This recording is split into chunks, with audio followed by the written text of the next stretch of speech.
Okay, we're going to sew up some of the Breezy Overalls today. I'm using a rayon linen blend. It does not have a nice right and wrong sides for you, so you'll just have to listen. I am sewing the bib pieces right sides together along their center seam, both the front and the back.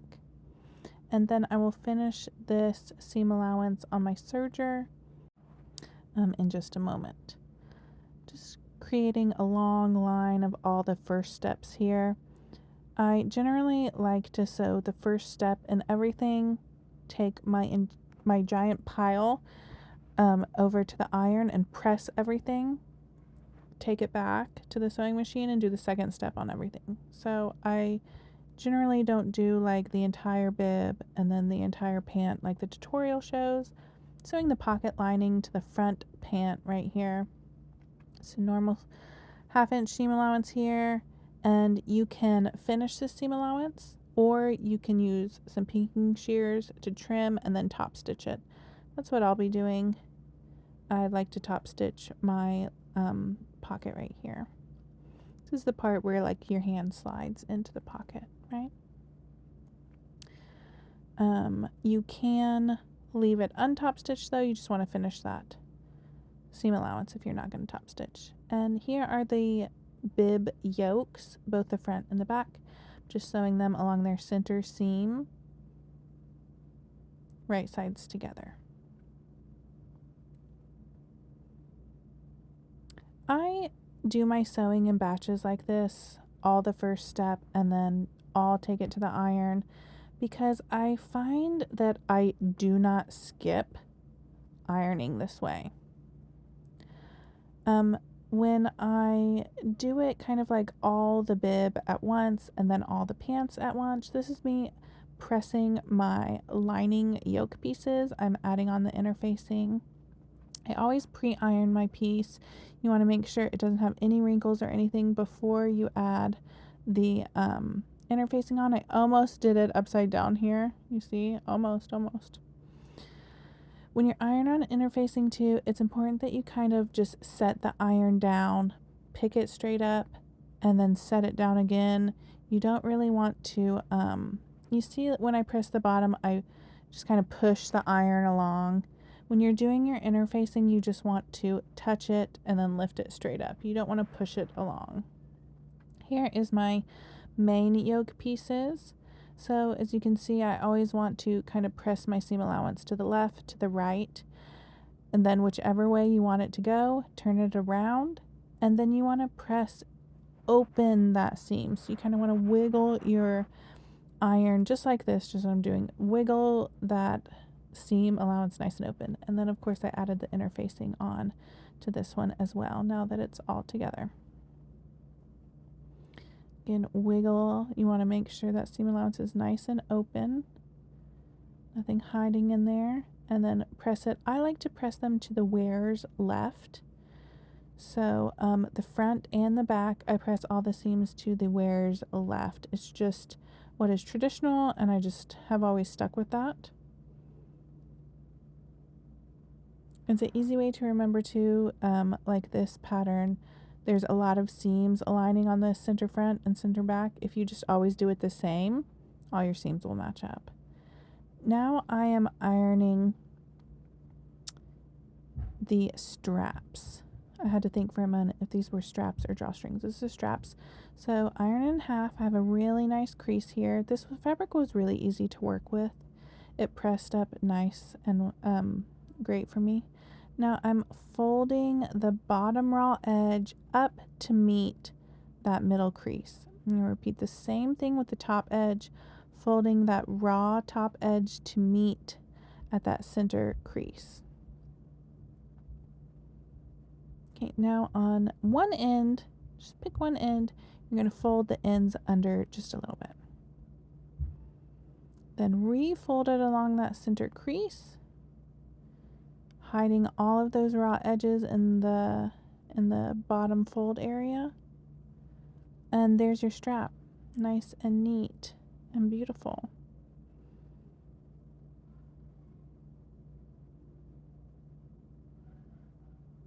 I would like to mention I do have shorts on. I'm just wearing my husband's hoodie, which is very long on me. Just in case you were wondering. Here's my second strap. I'll speed this up so I don't bore you too much with it though.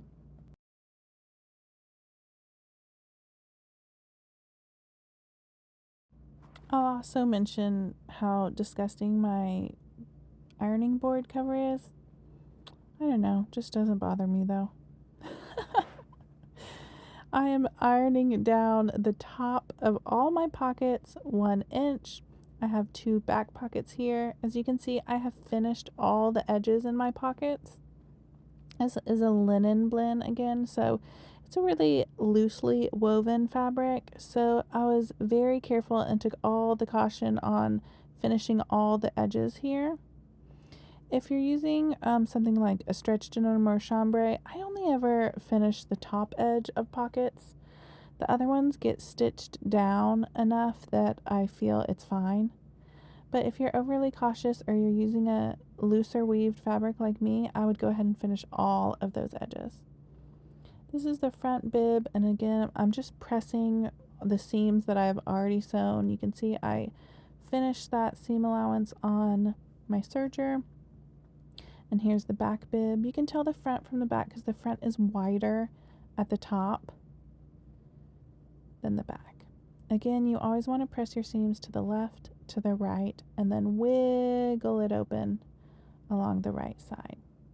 And you can flip it back over and make sure it's pressed to whichever side. I always, again, do the wear's left.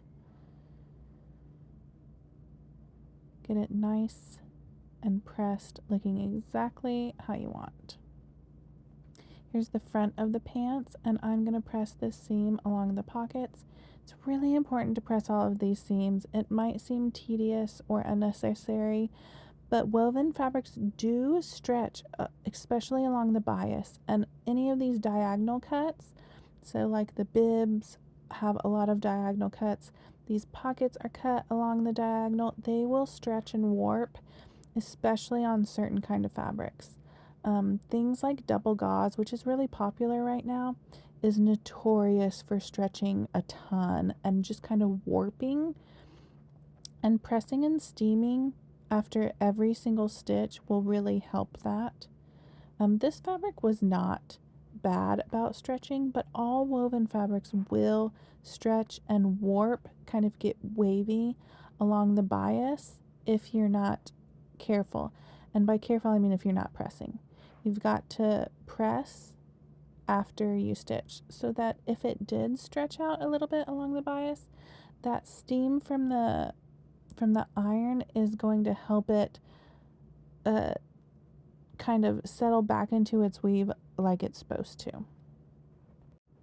Alright, let's stitch up these straps. You're just going to top stitch all along the open edge first and then across this top. I like to trim off some little triangles there at the very top just to help reduce any bulk that I can. If you're struggling with your straps, I actually have a separate YouTube video only about sewing up the straps with nice close-up shots and things like that. I love to top stitch along this other side as well. I just like the way it looks. It's not necessary. You really just need to do the little L shape to close up the open sides. But, you know, I just like the way it looks. So I pretty much always do around all the sides. I'm not going to show you sewing up the second strap just because I thought it was boring. Do it exactly the same way. I am now top stitching the top of all of the pockets. So I have a chest pocket and then 2 back pockets because I did all the pockets on this one because me and baby girl need all the pockets on all of ours. So I'm just stitching about 1 inch from that fold along all of these. There we go. And then they'll go back into the ironing pile, take to the ironing board pile. I am top stitching these bib yokes. I like to top stitch. It is not necessary. You can skip this step if you don't like the look of it. You already have interfacing, so that seam allowance isn't moving. It is purely just for looks. Now I'm top stitching the bibs. Now this one, your seam allowance will be flopping around if you don't top stitch it. It is still not necessary. You can skip it. I always do it. I love all the top stitching on these overalls. I just love the way it looks. And now again, top stitching, some more top stitching. I clipped these seam allowances with pinking shears, and now I'm just top stitching along the curve because I like the way that looks. I like to keep it nice and tidy and hold that pocket lining exactly where I want it to stay. Now I'm stitching the pocket piece to the pocket lining. They align really easily along those curves, and then once you sew that pocket lining, it should line up on the top edge and the side seam of your pant really nicely and perfectly. I finished that seam allowance with a serger. You can see now I'm kind of just aligning it along the top and along the side seams. This will also go in the iron pile, but I'm basting it along the top and the side seams first. You can iron it first before you baste if you want to. I do recommend basting. It just holds it so much nicer and easier than trying to put pins in there. When you're stitching on all the different layers towards the end, it's just definitely worth the time of adding in that quick little baste. All right, we're grabbing our bib pieces next. What we're going to do is hem along these diagonal lines, the sides. I like to run it through my serger. If you do run it through your serger, you really need to press after. Again, it's along the bias and it can fold out very easily. I like to run it through my serger and then press this really nicely given 1/4 of an inch seam allowance to the wrong side, and then one more time. So serge and then press with your iron. It's a really, really easy way to do this narrow hem. I find it way easier to press the 1/4 of an inch allowance with that serged kind of guidance. Now I'm just placing my chest pocket along my previously marked pocket placements from the pattern pieces. I also like to press my chest pocket in half so I have a nice center crease, and I just line that up with the center seam on the bib. It just ensures one more time that I'm getting it perfectly centered, and I like to ensure that I get it perfectly centered. Now I'm just top stitching my pocket on. You can top stitch it however you like the look of it. I love to edge stitch along the edge and then sew again about 1/4 of an inch away. I do it all along and then I go across just a little bit, and then you'll see I'll go all the way back around about 1/4 of an inch away this time. I just like the look of it. It looks nice. It also adds quite a bit of reinforcement, especially if your little one is rough on pockets. It also just ensures one more line of defense against fraying on fabrics like linen, which is what I have here. But you know, in the end, if I'm honest, it's just I really like the way it looks. I do recommend reinforcing these top corners somehow. Any kind of reinforced stitching or even adding a little interfacing right there can really help keep them from being pulled off of the bib. What we're going to do now is I like to mark exactly where I want my stitch line to be. In a perfect world, if I cut this perfectly, sewed it absolutely perfectly, it would be right at that 1/2 inch seam allowance from the edge. But just in case I cut anything off, I sewed anything a tiny bit off, marking this point is just insurance that my stitch line is going to be perfect and my edges of my yoke are going to line up to the edges of my bib perfectly. I'm stitching these yoke and yoke lining right sides together right now. You can see I'm leaving my lining, my yoke lining pressed up. It's pressed up 1/2 inch, which we did earlier, and I'm leaving that as I stitch these stitch lines. Now I'm just clipping down my seam allowances, clipping the corners. I do trim away kind of that bottom seam allowance in the corners. You can leave it there if it helps you. I always trim it here. Now I'm flipping it right sides out, and I will take that back to the iron to press it. Just gonna repeat the exact same thing on the back bib, and I'll speed it up real quick for you. Okay, I'm gonna slow this part down one more time. I'm just gonna show how I mark this one more time because this is something I see people struggle with. You want 1/2 inch down, exactly where the edge of your bib is. 1/2 inch down is really easy because your lining is already marked up 1/2 inch. So it's just like where all 3 of these meet in the corner is where you want to mark. And here's a super close up of it. I have my 2 bibs right sides together. The lining is folded up here. And just where all 3 of those meet, that's where you want to mark. That's exactly where your stitch line wants to go, so that it meets up with the edge of your bib perfectly.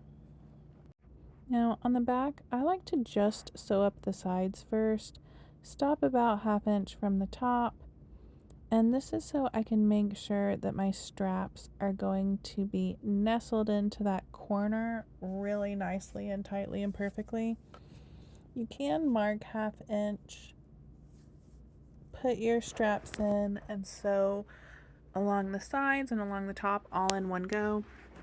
Personally, it really bothers me if I don't get my strap perfectly in the corner. And so this is a way to ensure that it is gonna get nice and tight in that corner.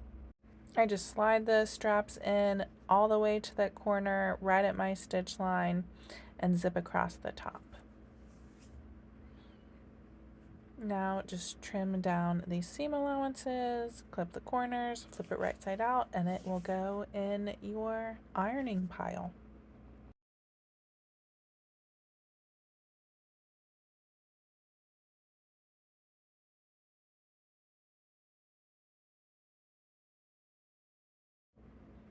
Next, we're going to do the back pockets. I have pressed the sides and the bottoms 1/2 inch to the wrong side. I'm just using the markings from the pattern piece to know where to pin it on.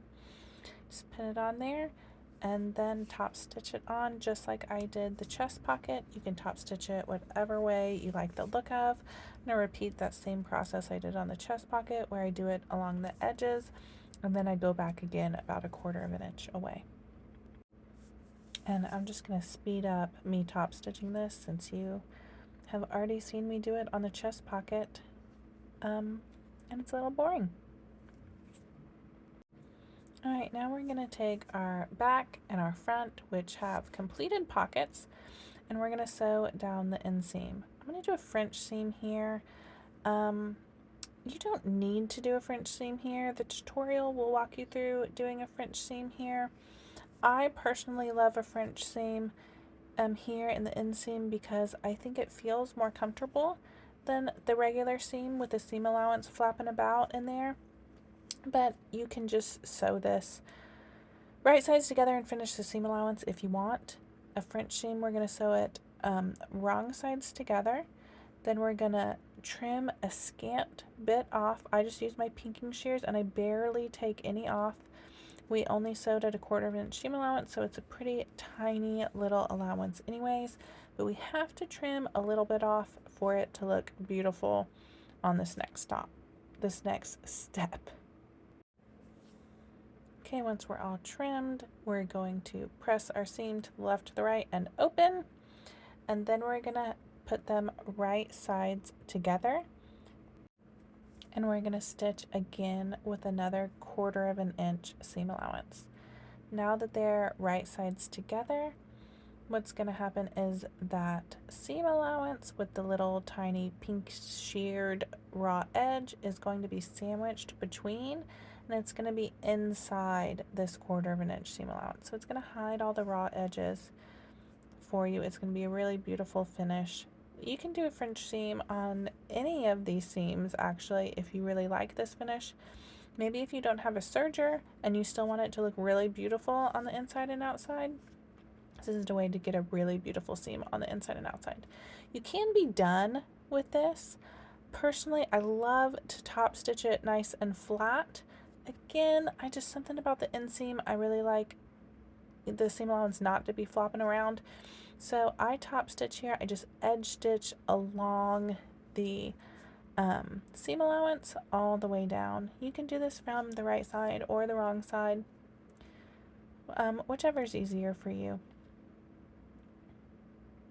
Okay, now this seam is done and it's looking beautiful. And now we're going to sew the outseam. So we're just going to do a normal old seam allowance here.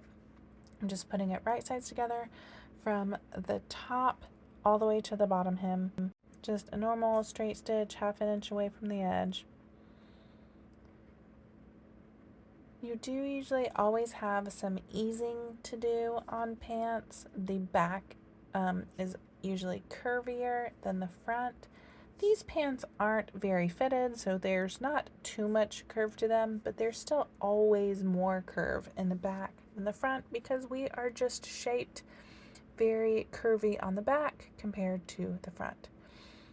They should be the same length though. You should pin them at the top and the bottom, and the curvier back should ease in nice and easily for you. Alright, I finished my seam allowance. Now I'm just going to press my seam to the back. I really like to top stitch this seam from the top of the kind of waist area to about the hip. I always do it to the bottom of the pocket. It is not necessary. It's a optional extra step. I just like to top stitch that seam allowance down so that it's not flapping around, and I prefer to top stitch the pocket seam allowances down because they tend to be a lot thicker and heavier than the rest of the pant seam allowance. Okay, our next step on the bib pieces. Now that we have our bibs all hemmed up and our bib yokes all ready to attach, we're going to match them at the center. This is the back pieces, so center back, and then match them right at the edge, exactly where the seam allowances all meet, that little area where all the seam allowances meet. This is another area where you want to be really careful. You want to make sure your edges are aligning perfectly using a nice perfect 1/2 inch seam allowance. Your stitch line should not touch your lining. We are not stitching through the lining, just through the main bib and the main bib yoke. Just trimming my seam allowances here. Use some pinking shears along the seam allowance here. We're going to take it to the iron and we're going to press it up press those seam allowances up into the yoke area. Just going to repeat on the front side. I'm going to show this one again even though it's the exact same thing, just because this step can be a little bit tricky. You can just watch me do it one more time. The most important thing really is that you get these edges perfectly lined up. If you were very carefully when you stitched the yoke and hemmed the bib, they should match perfectly. Again, being very careful with your 1/2 inch seam allowance here and not catching the lining. You can see I kind of hold the lining up out of the way. And then here, you just want to be super careful. I use my pin to kind of hold it exactly where I want it till it's right up in that sewing machine. I like to trim my corners here. You can just press them in. Then we're going to take it to the iron and press our seam allowances up. And you can already see the yoke will kind of fold down and cover up that seam. Alright, we're going to pin from whichever side you want to stitch on. I always stitch from the right side of the fabric because I care the most about the top stitching being perfect on the right side. You can stitch from the underside if you think that's much easier. I only pin the corners here. I'm doing a pretty small size, and this fabric was ironing really, really nicely for me, and I just didn't think I needed any more. If your fabric really doesn't want to hold a press and you're finding it really difficult to stitch this really beautifully on the front and the back, you can use something to hold it in place like a temporary hem tape or basting spray. Just make sure whatever you're using is machine safe and your adhesive isn't going to gunk up your machine at all. You can stop after just top stitching along this bottom of the yoke. I love the way the top stitching looks all the way around, so I go ahead and top stitch around the sides and the front as well. It's just for looks, not necessary, but I like it. I didn't record the front bib as well just because I thought it was a little boring. We're going to move on to adding the cuffs onto the pants. We have the front and the back right sides together. We have two fronts, two backs, and we're going to stitch them along the short sides, creating two little circles for our cuffs. After we stitch, we're going to take them to the iron and we're just going to press all of our seams open, and then we're going to press them in half vertically so they look like little cuffs, just like here. It is important that you make sure you sew a front to the back, not two fronts together. They are ever so slightly different. They match up to the side seams perfect. If you find yours aren't matching, that probably means you're trying to match the back to the front of the leg. Just flip it around and they'll match for you. The back is ever so slightly wider than the front because we're just curvier back there. Our calves are much curvier back there than the front. We are putting the right sides of the cuff to the wrong side of the pants. This way our seam allowance will be hidden between the cuff and the pants. If you want these cuffs to be able to be folded down to add length, then this is not the way you want to do it. This is going to hide the seam allowance between them, which is a really nice finish. All right, after we've pressed our seam allowances up and our cuff up, we're just gonna stitch it in a few places. I like to stitch in the ditch on the two side seams. And then I also like to tack it a few places just so my cuff doesn't fall down. A lot of ready-to-wear, they just do the side seams and that's it. Then your cuff is kind of flopping around. If you don't mind, you can just do the side seams and let it flop around all you want. It depends on your fabric and what size you've made, how many places you will want to tack if you don't want yours flopping around. These are youth size 7 and the fabric held a press fairly well. These are pant lengths, so the cuffs are fairly narrow by the pant length point. The shorts are much wider at the thighs than at the ankles, so I only did one little tack in the front and the back, and then I called it a day. On the shorts, I tend to do a lot more tacks because it's a lot wider. All right, now we're going to attach our bib to our pants. We're almost done. Right sides together. Matching the center front bib to the center front seam of the pants. You really want to make sure you do that carefully. The eye can really pick up if those center seams are not aligned. So take your time there, kind of flip up your fabric and make sure they're aligned perfectly before stitching it on. Repeat on the back, match up those center backs very carefully again, and just continue pinning around. The bibs will extend past the side seams of the pants about an inch. So the front will go past an inch and then the back will go past an inch. So they'll overlap each other about 2 inches. It's not much, just a little bit. That is on the youth and adult size that they'll do that. Of course, you shouldn't need to stretch anything at all.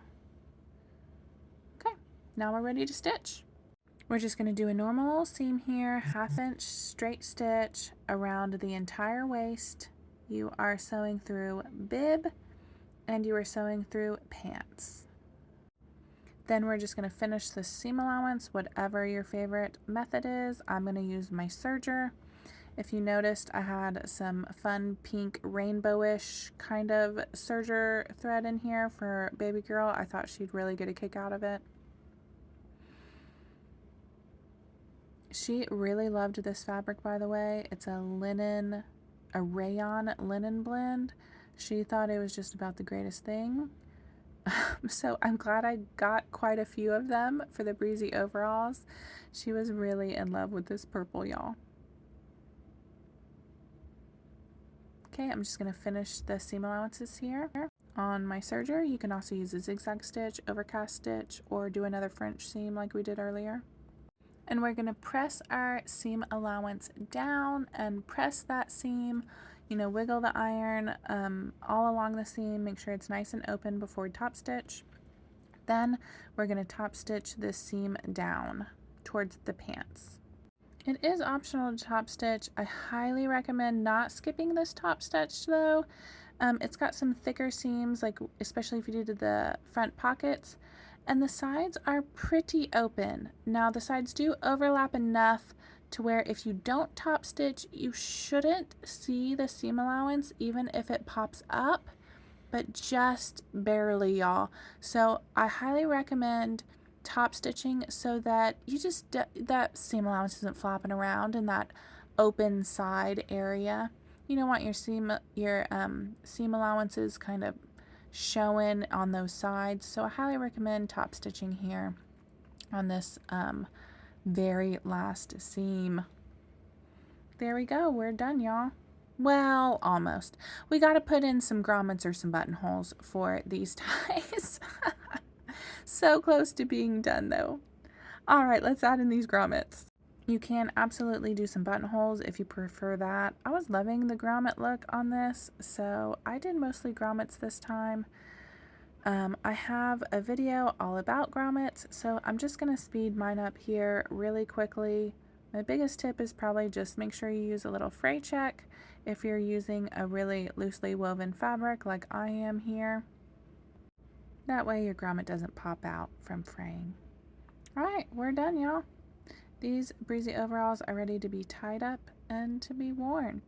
I think these are so cute and fun, and I hope you do too. I hope you enjoyed sewing along with me, and I can't wait to see your Breezy Overalls, y'all. Bye!